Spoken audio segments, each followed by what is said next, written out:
This episode is brought to you by Shopify. Selling a little or a lot?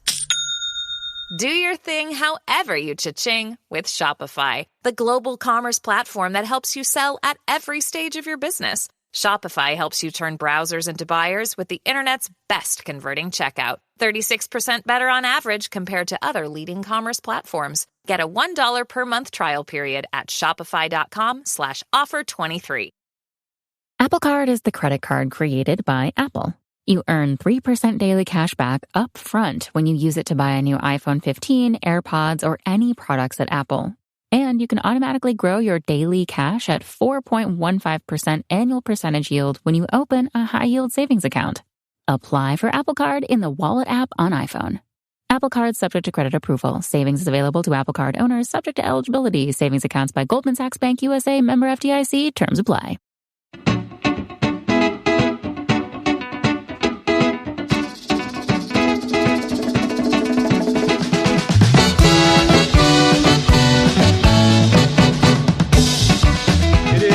Talkin time, our weekly podcast. David Campbell here, your host, and I am joined, as I am every week, by Mr. Terry Pluto, who is just back from the Pacific Northwest. Terry, I hope you had a great time out there. The game was one thing, but you also got to spend a little time with some friends. I know that was good. Well, first of all, I needed that game to end at the 2-minute warning.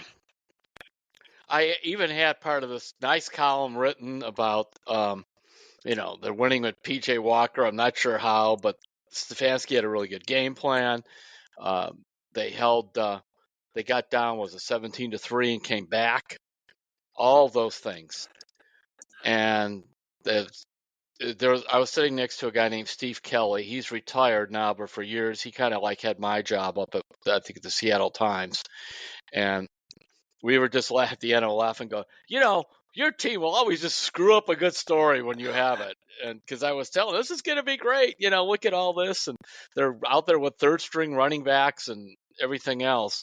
And unfortunately, it didn't fall there. But no, I had a nice time out there.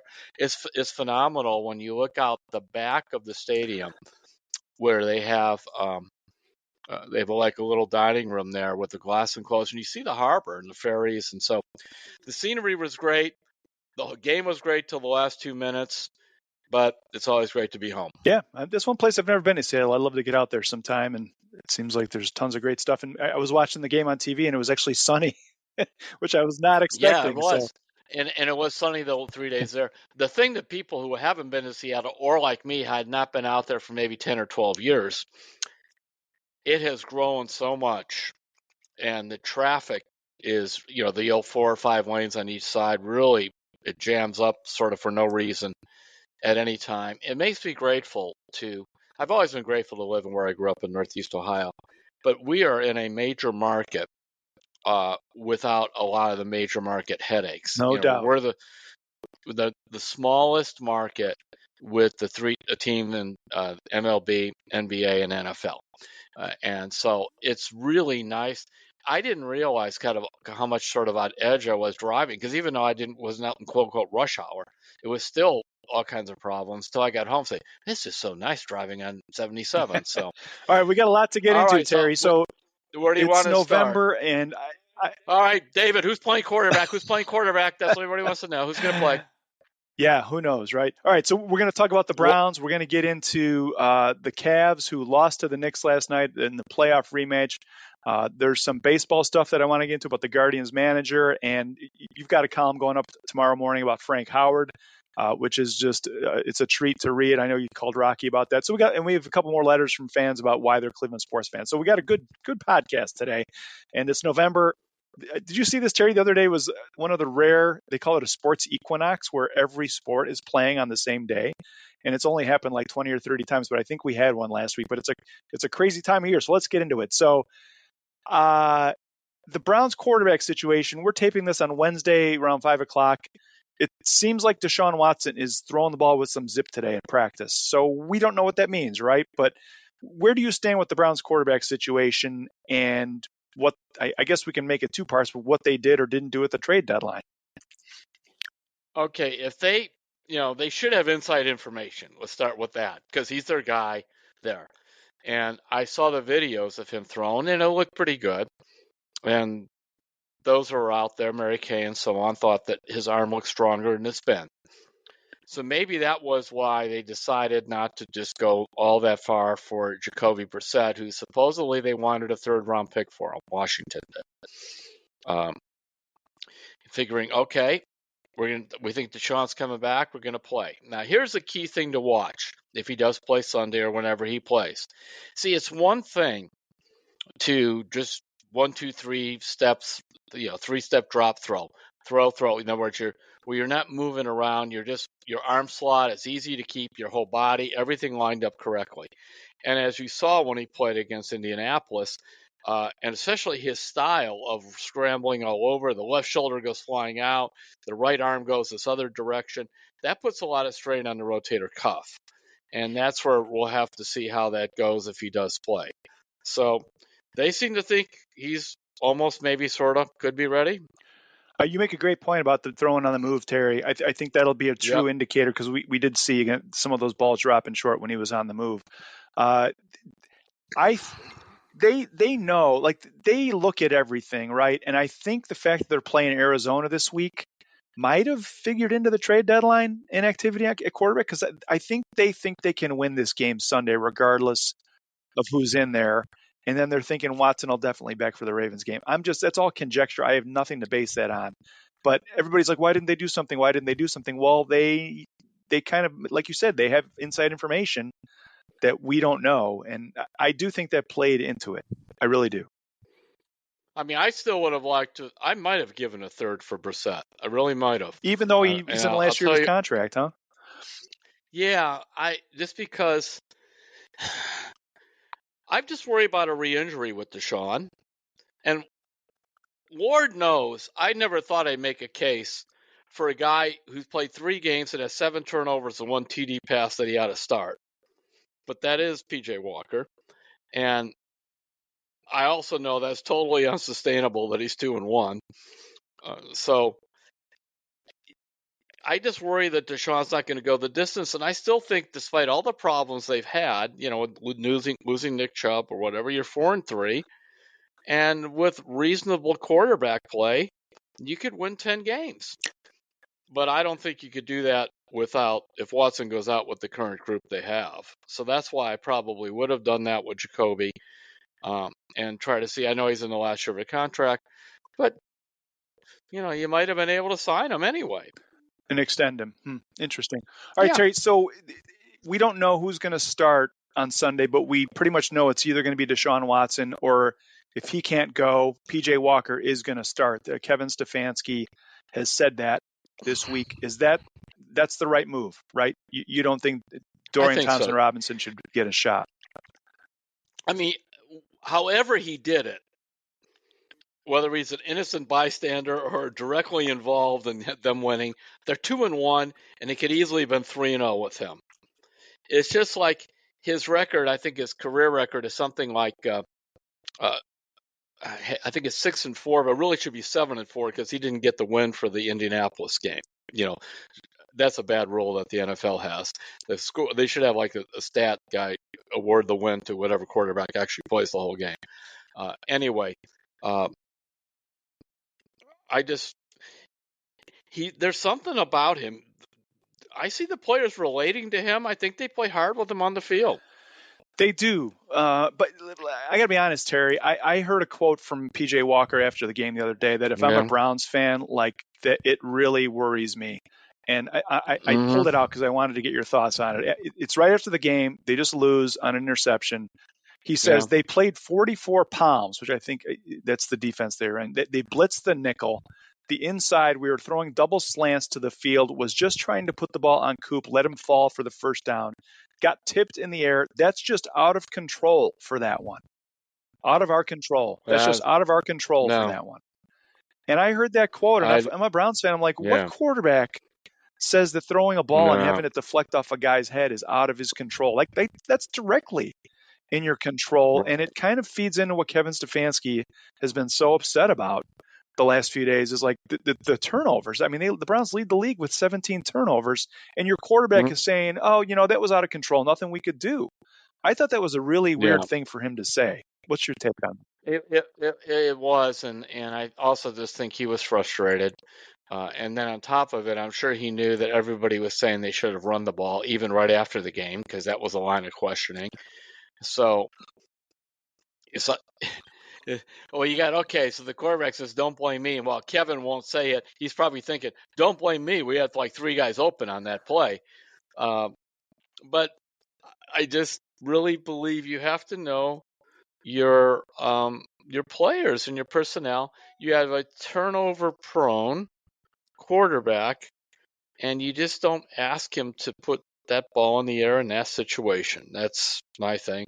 And if you'd run it and not get it, you let Corey just boot it all downfield and make him go 80 yards. Yeah, so I think the 3rd and 3 decision has been kind of analyzed, and I know you wrote right after the game that so let's just do this real quick. We don't want to spend the whole podcast on it, but Yeah.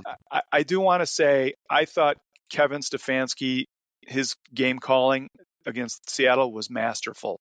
Like I thought he Yep, did a I agree. beautiful job. That screen pass that they threw to David Njoku for that touchdown, that was like a ballet, man. It was there was a fake screen to the right and a fake screen to the left, and it just like parted the Red Seas. I mean, the orchestration to make that happen in the practice and just the play design, and then to send Njoku, on a tight end thing right down the middle of that gaping hole. That is hard to do, and I just really appreciated that. That was just one example of what I thought he did Sunday, which was call a brilliant game. But then we get to 3rd and 3 right before the 2-minute warning, and you wrote about this Sunday, right? And your thing was run the ball, right? And the obvious thing too, because I mentioned sitting with Steve Kelly, the former columnist, who's doing some stuff for a weekly up there in Seattle, and I said all they got to do is run the ball, and there was a pause, and I said he's going to throw it, Steve. I mean, you could just feel it, and I told you so. Probably half the Browns fans were fearing that he's going to throw it, and that's what happened. So, I wrote notes going into that weekend saying that I think Stefanski, something like, do you have some empathy for Stefanski? And I do. Ever since the Watson thing showed up, this has been very tough for any coach to No handle doubt. this, because he's always out there answering questions that, frankly, maybe ownership should be answering about the suspension, all that stuff last year, then the rust questions, and then this year, things are supposed to start and go real smooth, and it only lasts 3 games, and then he's hurt. Then Watson say he's going to play, and then then their messaging was terrible, all the way around and around. And I'm just thinking he has to have sat there and go, here we are, almost at the midpoint of the second year of Deshaun Watson, and really, what do I have? 1 or 2 good games out of him to show for it. Yeah. And what do I know is coming? I mean, he'll never. This is like you don't have to give him truth serum because you never get that out of him. And then he's out there with PJ Walker, who, by the way, I think for his NFL career is throwing 6 touchdown passes compared to 16 interceptions and has a winning record. Everything about him defies any analytics and any logic at all. Well, it's funny, Terry. I was thinking of 2 basketball coaches when that whole thing went down, and you mentioned this quote a lot on our podcast here. But it was Lenny Wilkens who said, "What did he? Was it he who said just because you have an open 3 doesn't mean you need to shoot it?" Was that him? Yeah, you don't have to right. take it. So that was him. And his general thing too is even just because the guy's open doesn't mean you have to throw it to him. Meaning a lot of times, say a little guy would go under the basket like Mark Price, but yeah, he's open there. But what's he gonna do? Post up a 6'8" guy? That doesn't make any sense. And so what I'm getting at with the Lenny thing yeah. is like the clock was going to stop at the 2-minute warning. Which, and you wrote about this when you mentioned analytics in your column, like that opens up the whole playbook because no matter what happens, the clock is going to stop. It's not like you're not running the clock. So, we can run or pass on this one. So he chose, it's just, it's so hard to be a coach. But if you're going to put the balance of the game on somebody, are you going to put it in the hands of like Kareem Hunt and your offensive line that basically had the game winning play the week before on the goal line and say, listen, go get the 3 yards. If you can't get it, we're going to punt. Or Yeah. do you put it in the hands of PJ Walker, who you just read his interception numbers? And that made me think of the other basketball coach, Terry. And I know this is a little off, but when I used to work at a paper outside Chicago in Northwest Indiana, and I went to a banquet one time, and Bob Knight was speaking, and he had a little session before the dinner, and he was telling this story. And I apologize to Marty Simmons if this wasn't him, but he told this story about Marty Simmons and Uwe Blab. Do you remember these guys from Uwe Blab played in the NBA? He said they were running practice one time. Marty Simmons came down. Uwe Blab, he was a big 7-foot German player, not great coordination. Marty Simmons fires the ball to him. It goes off Uwe Blab's hands out of bounds. And Bob Knight says, Uwe, you got to catch that. They come down the second time, same kind of play. He throws it again off Uwe's hands. Bob Knight says, Uwe, you got to catch that. They come down later in practice. Marty Simmons throws the same pass. The same thing happens. And Bob Knight says, Marty, what are you doing? You know he can't catch that pass. Exactly. No, that's exactly right. It just made this connection in my head. Like, Kevin Stefanski knows that he's dealing with a guy who throws a lot of interceptions. He almost threw one in the San Francisco game when Kevin Stefanski told him, do not run. Yeah, do not throw this ball. So, like, Yeah. I kept thinking of, like, Marty Simmons and Kevin Stefanski, like, you know that he's prone to interceptions, so don't let the game rest in his hands. I mean, maybe he told him, if it's not open, throw it away or throw it into the ground. I don't know, but, like, you shouldn't leave that possibility open, right? And another thing is, I remember right around that point in the game, maybe about a minute before then, I was thinking, boy, PJ's been getting hit a lot, not sacked. So I looked at the stats. At that point, he had taken 10 quarterback hits, 10. And you should be aware of that on the sidelines too. So my quarterback's been getting hit a lot, even though I think he's only sacked a couple times, but he's been hit 10 times. So anyway, I think we beat that to death. So I am curious to see if they are going to go to Watson this week or not. Yeah, that's the big question. And if so, how does he play, right? Maybe, I mean, you got two theories. One is another week of rest. Does that help his arm? But you also just need to get in there and play again, because it's been, he's had like 12 snaps in 5 weeks now, or whatever it was in the Indianapolis game. Then you get out there and you feel like that game's really fast for you. So. All right, Terry, do we want to talk about the defense real quick? I think that was a little bit overlooked there. They've given up some long drives at clutch times. I mean, some people after the game were saying, don't blame the offense for that one. The defense would have given up a 75-yard drive instead of a 57-yard drive, whatever it was. You were there. What did you see? And I know there's a lot of analytics we can get into here, but what did you see from the defense there? Or do we know? Do we have an answer to it? I don't have a real good answer. I just know in the last 2 weeks, because I wrote a column on this, they've given up something like 818 yards. And they've given up, I believe it was 62 points. I mean, it's real close, if not exactly that. But this number I know for sure. They've given up 5 touchdown drives of at least 75 yards. So it isn't like earlier in the year where they would give up a touchdown when somebody fumbled on the 14-yard line or something. So, in fact, this is the old pride before the fall. Right around they came out with the greatest defense in the world. And, look what happened. So anybody who's sort of an old-timer go, don't do that.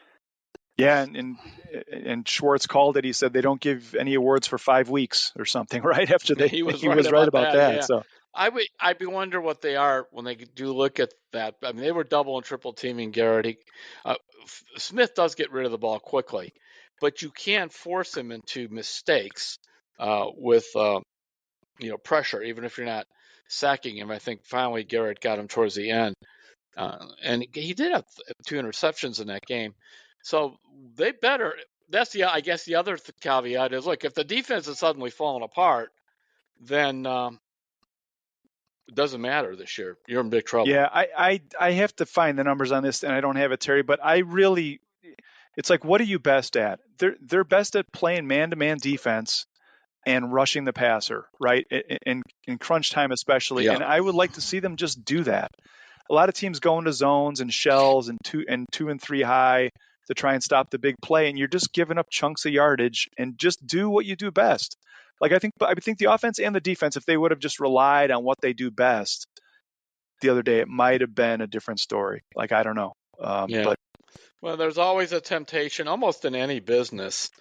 For example, I mean, one of the biggest things is to illustrate that is it was many, many years ago now when Coca-Cola came out, remember, with the new Coke.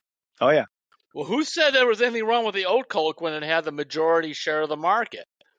And then actually all that did was create a debate of old Coke versus new Coke. And is there something wrong with the old Coke? And that's why they're doing the new Coke. And it's one of those things they study in business school. The same thing here, as you mentioned. Generally, it's pressure, it's man-to-man. Stick with it. Now, they got gashed once or twice in this game with those inside runs for big yardage, but it was really apparent in the Colts game. And remember, they faced Geno Ford and Gardner Minshew. So the 62 points or whatever it is they give up, it's not like they gave it up to Mahomes and Josh Allen back-to-back. Oof, all right. Anyway, the Browns are back home Okay. on Sunday. Anything else on the Browns you want to get into, Terry, before we take a break? They still kick field goals. They do. They will be back home on Sunday against the Joshua Dobbs-less Arizona Cardinals. Yeah. Jonathan Gannon will be coming home to coach the Cardinals, Cleveland native and St. Ignatius graduate, so I'm sure he'll have a lot of family and friends at the game, but that's a 1 o'clock kickoff down at Cleveland Browns Stadium. Let's take a break, Terry. When we come back, I want to ask you, are you worried at all about the Cavs from what you've seen so far, given their injuries and given how they played against the Knicks last night? So we'll be right back on Terry's Talkin'. Well, NBA fans, the wait is over. Basketball is back, and DraftKings Sportsbook, an official sports betting partner of the NBA, is celebrating with an unbeatable offer. New customers can score $200 instantly in bonus bets for throwing down $5 on the NBA. Win or lose, it doesn't matter. You'll start the season with an instant W. And with DraftKings parlays, everyone's got a shot at even bigger basketball wins. String together multiple bets from the same game or build your parlay across multiple games for a shot at making your payday even sweeter. So many questions this season. Are the Nuggets going to repeat? And what is this in-season tournament going to look like? Get on the action, because basketball is more fun when you're in on the action. Download the DraftKings Sportsbook app now and use the code CLETALK. That's CLETALK. New customers can get $200 in bonus bets instantly for betting just $5. Only on DraftKings Sportsbook with the code CLETALK. The crown is yours. Gambling problem? Call 1-800-GAMBLER or visit www.1800gambler.net. In New York, call 877-8-HOPE-NY or text HOPE-NY 467-369. In Connecticut, help is available for problem gambling. Call 888-789-7777 or visit ccpg.org. Please play responsibly. On behalf of Boot Hill Casino and Resort, Kansas, licensee partner Golden Nugget, Lake Charles, Louisiana, 21 and over, age varies by jurisdiction, void in Ontario. Bonus bets expire 168 hours after issuance. See sportsbook.draftkings.com/basketball terms for eligibility and deposit restrictions, terms, and responsible gaming resources. This episode is brought to you by Google Pixel, the official fan phone of the NBA and WNBA. The new Pixel 8 and Pixel 8 Pro are built different. How? Take the Audio Magic Eraser tool that helps block out distracting crowd noise so your play-by-play commentary sounds crystal clear. The only phone engineered by Google brings out the audio you care about so your videos sound as crisp as they look. Learn more at googlestore.com/pixelnba. Audio Magic Eraser requires Google Photos app. May not work on all audio elements. We're back on Terry's Talkin', David Campbell and Terry Pluto. Well, let's get into the Cavs a little bit, Terry. There was a lot of talk about this first rematch game against the Knicks after the playoffs last year. The Cavs had talked about it. Unfortunately, a lot of guys are hurt. They're missing Darius Garland and Allen and LeVert, and they went down 109-91 at home last night in the first game of back-to-back. Game 2 is tonight at Madison Square Garden. I want to ask you, Terry, are you worried about what you've seen so far? Or is it so early and have the injuries been so many that it's too early to be worried at all? Where are you at? You feel? I mean, I'm watching that game last night, and I've seen the Cavs summer league team out there, but at the end, it really was just. It's almost irrelevant at this point. And I don't mean that when you say you don't have Garland and you don't have Allen and you don't have LeVert, and Donovan Mitchell, I guess, is not totally right either. I am wondering, why are so many guys hurt early in the season? And it seems to be a lot of hamstrings. We actually got an email about this that I didn't pull, but there was a fan wondering, like, what's going on? Are they pushing them too hard at the start of the season where all these hamstrings are happening? That's a medical question that I don't know we can get into, but it is weird. Yeah, it's just weird, and I didn't seem like they played him an extreme amount in the preseason or anything, so I don't know. A couple of things. Right now, the Cavs are shooting slightly under 40 three-pointers a game, and that's 7th in the NBA. To me, that's too many. Now, part of the reason may be because they don't have their full complement of guys, and the guys that are healthy, Strus and Niang and some of the others, like to shoot threes. And I'm just old school on this, David. I just see a lot of bad three-pointers taken by the Cavs, many other teams too, just rushing down the floor and just firing away. The old 3 points are better than 2 theory, and mine is 2 points are better than none. That doesn't mean you give up the 3-pointers, but I like good shooters taking good 3-pointers. Out of structure and flow instead of just. Yeah. I mean, look, if Garland comes down there or Mitchell's hot and takes one right off the fast break, fine. Those guys are good. I don't need to see some of these other people. I mean, I've seen a couple times where Niang, who is primarily a standstill shooter, has been trying to force it up off the dribble, probably because he's not making much of anything. He's trying to make it look good. I also think Strus has forced a lot of shots. Now, maybe some of that is because he's trying to make up for the fact they have other people out in that.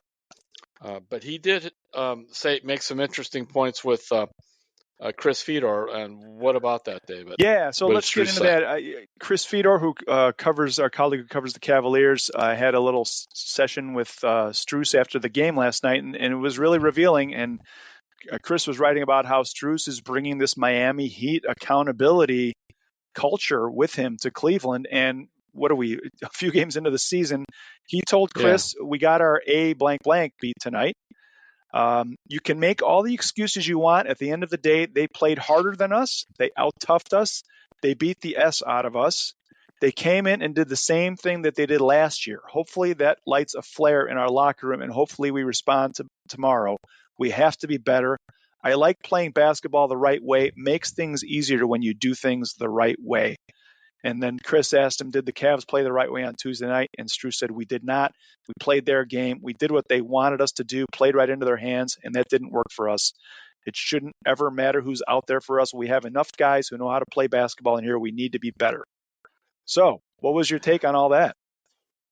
I think Pat Riley's smiling somewhere because that sounds like it's the kind of stuff that he would say. The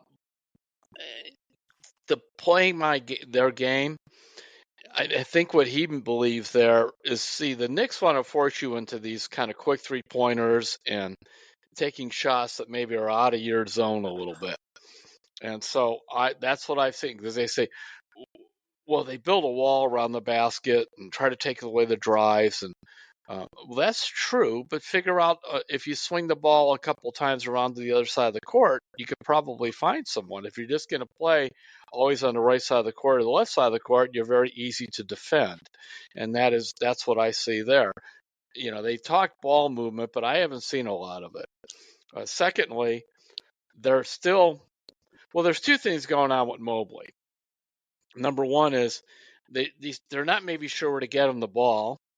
But secondly, I wish I could. Well, I'll ask you this: what is Mobley's best shot? Oh, I mean, other than like a pick and roll? There, right there. All right, that's the no. There it is. You know, that's exactly. For example, all right, ask me what Mitchell's best What's shot. What's Mitchell's is. best Go ahead, shot? Ask me. Mitchell going to the basket off of where he oftentimes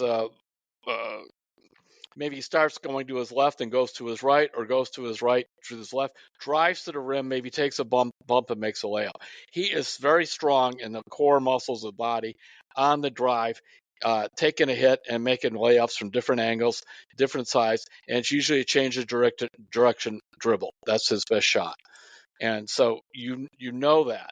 And if you're guarding, even though he's not bad from the outside, he also is very good at taking 1, 2, 3 dribbles. The shot that analytics hates, 15 to 12 footers, he makes those. Okay, Darius Garland, best shot. There's 2 3-pointers, like from off of a screen. And 3 there or anywhere straight on. He could shoot it way out 28 feet. The other is the floater. Right. Floater in the lane. Very good floaters. Yep. Because he could either float it or turn that into a lob. And then we go back to what about Mobley? The Mobley. And he's sort of pretty good on the elbow, but what he was doing, when he got there, they just crowded the lane on him. Because sometimes whatever side he goes, he likes to kind of dribble back towards the middle. And then he sort of gets blocked and he's kind of falling away. So they're taking that away. I wish he had just a signature shot, and maybe that's something he's going to develop. But until he does, he's not going to average 20 points a game that the people want. Do you think anything, I don't want to get too deep into this, but do you think any of it has to do with, he's been yo-yoed a little bit in this lineup. I mean, last night I think he was guarding Robinson at one point. Like they're moving him into the 5, out of the 5. He's kind of getting yanked in and out. I guess that's just basketball, though, right? You got to figure it out. Yes, and that's defensively. Offensively, you can create if you're a coaching staff, if you figure out where he's best and you set that up for him to get the ball there. I think even they're struggling with that. I mean, look, Mobley brings so much into the game, his unselfishness, and they've been wanting him to, take the ball off the rim and go down the floor and score more. I think he can do that. He just needs to get more comfortable with it. So. But that's a big thing when we're talking about when you're playing without some of your scoring. Then now Mobley didn't he have 30 the other night? So he did have that. It's in him. But the Knicks make it hard. The Knicks, and I'm sure that's what really angered Strus, is because the Knicks and Miami, they both just make your life miserable playing them. And he just felt the Cavs kind of back down. Then at the end, you got Amani Bates, who's actually played much better than I thought for being 19 years old in this. And you've got, I forgot, the Craig Porter Jr., who's got, some ability and maybe that. But these kids aren't ready for this. Yeah. And by the way, Dean Wade, I don't know, man. They're leaving him open. And he's not making those shots. It looks to me like he's rushing them or something. I mean, he's obviously trying, but he's not rebounding either. He doesn't have to be great, but he's just been disappointing. When they made that trade with Love last year, the idea was to put Dean Wade into the Love role and see if he could bring kind of some 3-point shooting and that off the bench. And he's getting a lot of minutes, and I don't think he's doing much with them. All right, Terry, it will be interesting to see how the Cavs respond tonight in the rematch at Madison Square Garden, 7:30 tip-off. I know some of this was in garbage time, but everybody was worried about the rebounding last year against the Knicks. It was 48-46 last night in favor of the Knicks. Some of it was in garbage time. And the blocks, which I thought was interesting, the Cavs had 6 blocks compared to 1 for the Knicks. But you know what? You were talking about 3-pointers. When you shoot 26% on 3-pointers in the NBA, regardless of how many you're shooting, it's going to be hard to win. So they fix that, it'll be a whole different outlook. Yeah, and it is difficult. You could tell that Mitchell, they were boxing him in, and when they don't have really somebody else next to him doing much, it's a tough way to go. I was feeling it for Mitchell because I could see they were really saying we'll just shut him down and that's it. So we'll see. And then look, those who don't like Jared Allen, this is what you got. All right, Terry. You miss a big part of what you do. And I'm tired of hearing this stuff in the NBA, we want everybody between 6'3" and 6'8", where everybody could play any position on the court. And, of course, everybody must shoot a three-pointer, or in Charles Barkley lingo, any fool could shoot any foolish three-pointer from anywhere. That's the NBA today. And them coaches, as he said, they're watching these fools just jacking up these foolish shots. Okay. All right, so the Cavs, after tonight's game in New York, they are at Indiana on Friday, and then there's a nice one on Sunday at home here in Cleveland at 6 o'clock against the Warriors, who are coming to town. So, all right, Terry, a little baseball talk here. The Guardians are still looking for a new manager. We saw this week that Craig Counsell, manager of the Brewers, very successful manager of the Brewers, is in town interviewing. What would you think if they got him? Oh, I would be really pleased because I had all the stuff in the paper in the Sunday column about his success with the Brewers and that, but it is very impressive, in the media market. Yeah, the Brewers spend more than Cleveland, but it's not like he was winning big in New York or anything. I wonder what's going on with him because they've tried to sign him to an extension in Milwaukee at the start of last year, and he didn't sign it. He's one of the higher paid managers. I was surprised, by the way. Let's let me try to finish the sentence, and then we'll go from there. Number one, a New York Post reported that Terry Francona's salary last year was $4.5 million, highest paid manager in baseball. I wasn't surprised at the number for Francona. I just figured other managers making $7 or $8 million. I know once upon a time Joe Torre was making like $7, but I did check with somebody who would really know. Let me just leave it at that the 4.5 figure was right. I think there were some bonuses on it, would take it up to 5, and he is the highest paid guy.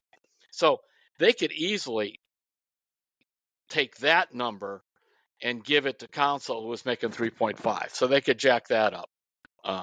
So I don't think it's a money thing with Counsell. I really don't. I'm sure he'll want it, but because if he just wants cash, he could go to the Mets. The former Brewers GM, Stearns, he's there with the Mets. I mean, I remember my father once said, if you do something purely for money, usually that's all you get. Well, it's interesting, Terry. The Paul Hoynes and Joe Noga, who would do our Cleveland Baseball Talk podcast, did an analysis this week of like comparing the Guardians to the other jobs and like what are the pros and cons of each. But if Craig Counsell, I mean, Cleveland fans remember him from the 97 World Series. He was like he was a ball player, right? Like he wasn't like a spotlight guy. He didn't really love to be out front. And he played baseball the right way and was a winner. And I just wondering if he had to choose between, I know he's got the personal connection with the Mets now, but if he have to choose between going to New York and dealing with the media there, and this, it's just a circus. It's never, they couldn't even get their jersey patch right last year. No. Or coming to Cleveland, and we've talked about this, Terry. One thing that Terry Francona loved about being here was it was about the baseball, and you're surrounded by baseball people. And I'm just wondering, like, Craig Counsell wouldn't be here if he loved that Mets job and wanted to jump into that kind of circus of everything out there. He might have taken that job already. And the fact that he's here, I think, is good news for the Guardians because I think he's going to give it serious. It just seems like he's that kind of guy, maybe. I don't know. Well, his contract isn't up, it was up yesterday, October 31st. So it's up today. November 1 is the first time he could officially take a job.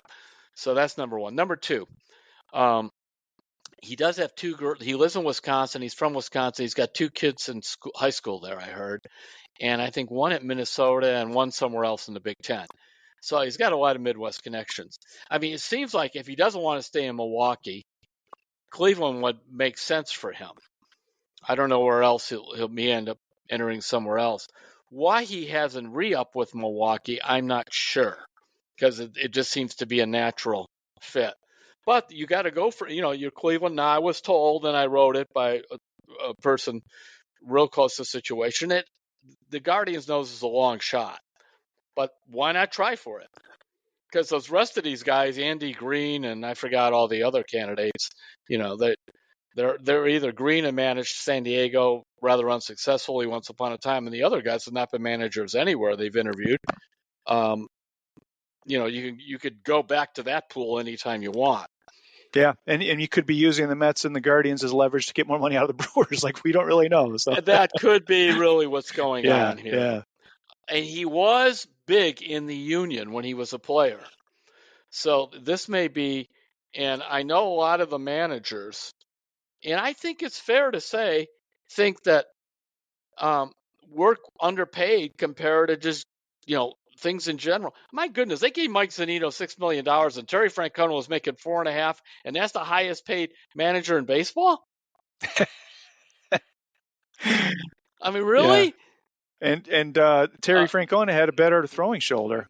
Funny enough. yeah, he did pretty much. Yeah, even though he's got to get it prepared. But so that's the thing there. And then I think he sometimes when you're a free agent like that, even if you think you're going back to Milwaukee, you go to these other places and you pick their brain. How do you do business? Who do you like? Who do I like? And so then you kind of come back with more information, even if you stay in your same place. Now, he should know from Stearns what Stearns likes. He worked for him once before. Although he may say, all right, now that we would be together in New York, what would we do? Now, in Cleveland, they always want to know, how do you get these pitchers? They'll all want to find that out. And they could ask him, how do you get some hitters? All right, well, things are going to have to wrap up pretty quickly because the baseball offseason is nearly upon us. The Guardians are letting a lot of their I know Mike Sarbaugh, their third base coach, is leaving. A lot of their support staff, the other coaches are leaving. So they got to start Yeah. moving on some hires here. This probably is going to happen within the next week or week and a half, you'd think. But who knows? Who knows? They want to make sure they get it right instead of getting it done fast. So I still get the emails on Sandy Alomar, and I've talked about this before, but let's just do a minute on that. Sandy doesn't want the job. He had the job in 2020 when Tito was out with during that COVID time and everything, and he did not like all the stuff that comes with being the manager. Stuff such as dealing with the front office, dealing with analytics, dealing with the media, dealing with players and their personal problems. You're a manager. The title is there. It's not just a pure coach. Now, he loves working with young catchers, and look what he did with Bo Naylor this year by the end of the year. And he loves, people think of the first base coach who just walks over there and just says, oh, the 1 out, 2 outs, make sure you slide. No, he's there documenting and with there with a stopwatch, and then when he goes back to the dugout, pitchers moves to first base, how to improve base stealing. He is a fanatic in those areas about base running and about catching, how to call games, how to block balls, all that. And there's part of him that's a real purist, and he just loves that. And Chris Antonetti made it clear that basically he's grandfathered in. Whoever gets this job, you get Sandy, because you will be. In fact, if you don't want Sandy, we probably shouldn't hire you. yeah, I mean, if you drew a triangle between home plate, first base, and second base, that's like Sandy Alomar's domain. Like everything that happens in that triangle, a lot of it happens because of him in the coaching. You're so right, Terry. Real quick, hey, since we podcasted last, Frank Howard passed away. I think it was Thursday last week. And you have just a wonderful column going tomorrow up on cleveland.com about Frank Howard, and you called someone to get some background on Frank Howard and some good stories. Why don't you tell a little bit about that? Well, Howard was basically, I would say, like Howard, kind of Rocky Colavito are lost in baseball history. They hit a ton of home runs in the 60s, and Rocky even went back to the late 50s. When it doesn't look like it's that many home runs now, because now it's 40 or 50 is a lot. Back then he hit over 30, that's a lot, and you have to look at it that way. So I remember when Frank Howard, I was at Cleveland Stadium, and he hit this missile into the upper deck in left field. I mean, halfway up or more. And I'm thinking, am I just imagining this or what? So I called up Rocky Colavito because, Rocky was with Cleveland in 3 of the years that Frank was in the American League. Because before that, Frank started with the Dodgers. I said, do you remember this home run that Frank Howard hit?